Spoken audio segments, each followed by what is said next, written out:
This is the Morning Swim Show for Thursday, February 23rd, 2012. I'm your host, Peter Bush, and in the Phoenix Monitor today, we'll talk to Stanford water polo player Alyssa Lo.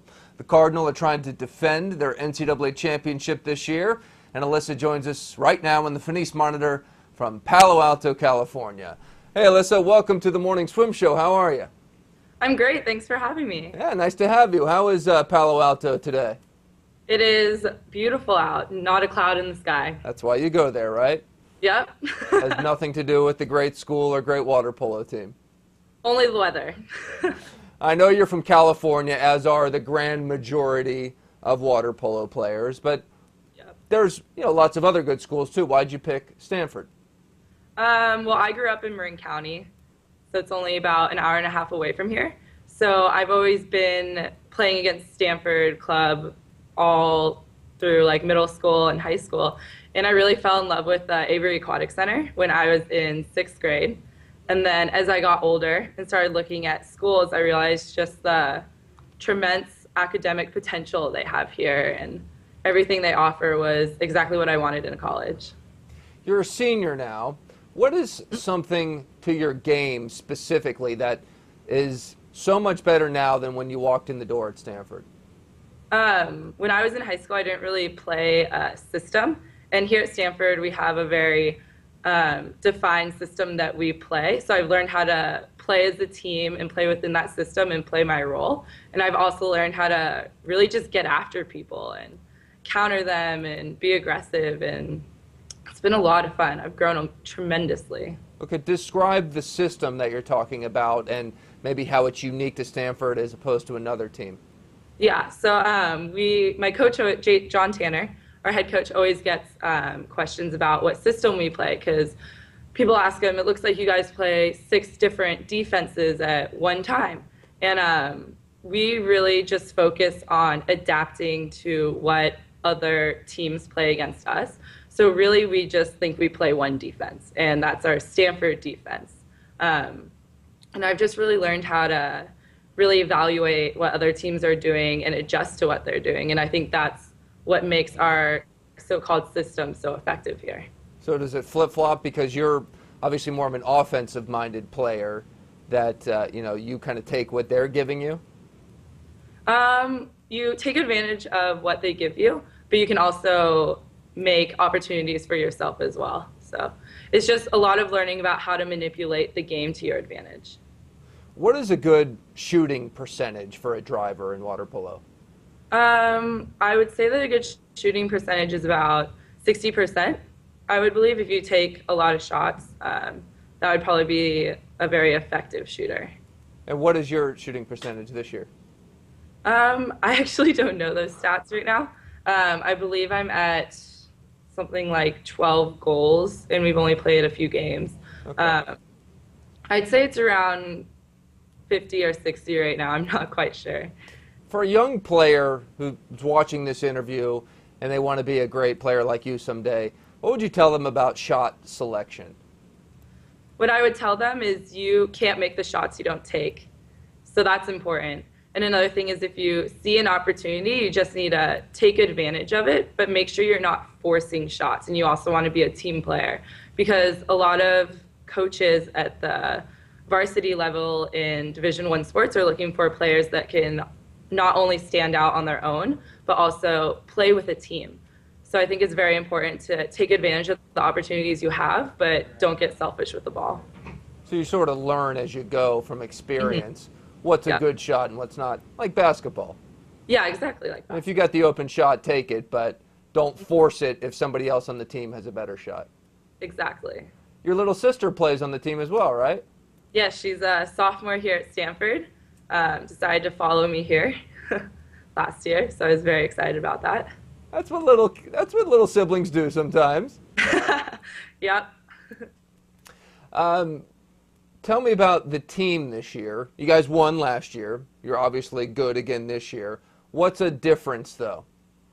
I would say the difference between this team compared to last year is we are really focusing more on our dynamic play on offense. Last year we had 2 amazing setters, Melissa Seidemann and Annika Dries, that are taking this year off and redshirting to go to the 2012 Olympics. So we lost players that play in the center of the pool. So we really have focused on developing our drive game and our counterattack game. And the two setters filling in this year, Victoria Kennedy and Ashley Grossman, have definitely been filling the shoes that were left. They have been doing really great, but we have also been focusing more on what we can do as drivers and perimeter players to score. With a couple of the star players taking the year off, do you guys feel as confident that you can win the NCAA championship this year? I feel very confident in this team. I would say it's a different team, but different team in a good way, as in we're stronger in areas that we were weaker last year. So that allows us to really come out this year as a different team, and all the other teams have to adjust to what we're doing. And I think that's a big advantage we have this year. What is your favorite class at Stanford right now? My favorite class right now, well, I'm a human biology major, and I'm also pre-med. So it's kind of like I'm double majoring. I would say my favorite class this quarter is a cancer epidemiology class I'm taking for my human biology major.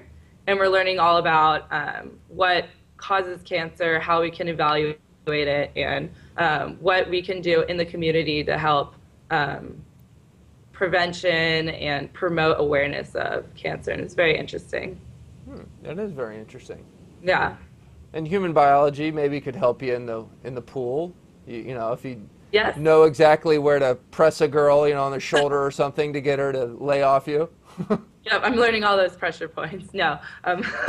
Actually, it's funny you mentioned that, because I took a sports medicine class last quarter that was really interesting. And then I'm taking a analysis of human movement class this quarter. And I'm learning all about shoulder rotator cuff imbalances in water polo players, and how to improve training so that throwing velocity is increased and you can prevent shoulder injuries. So that's really interesting that I can apply to what I'm doing now. So. Anything interesting you've learned that, again, a lot of people watching right now would be interested to hear?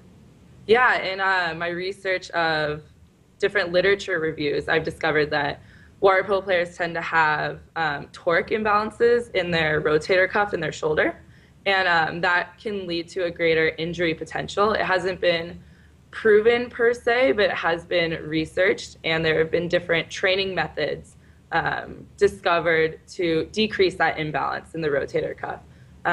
So I've been evaluating our own weights that we do, our athletic training, and we do a very good job of trying to balance those torque imbalances in the rotator cuff. And I think that's something that's really important to remember, that not just good posture, but making sure you're developing yourself as an athlete in a balanced way.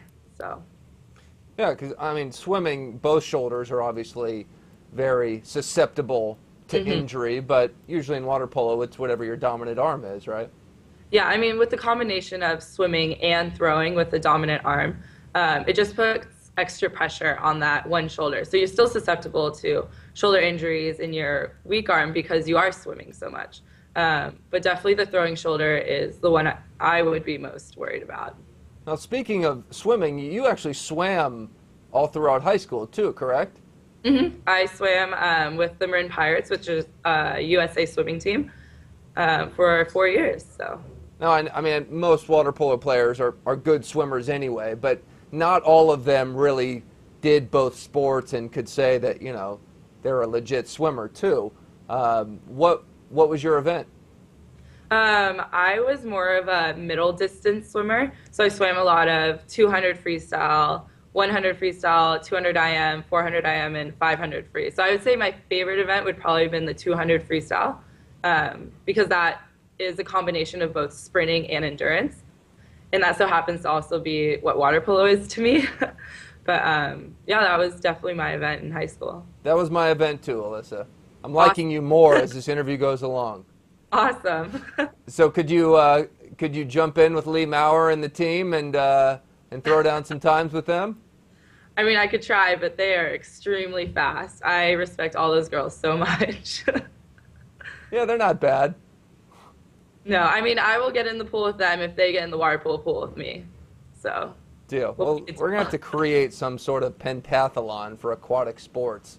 right? Yeah, I agree. And you got to go to the Divers 10 meter and do the whole thing.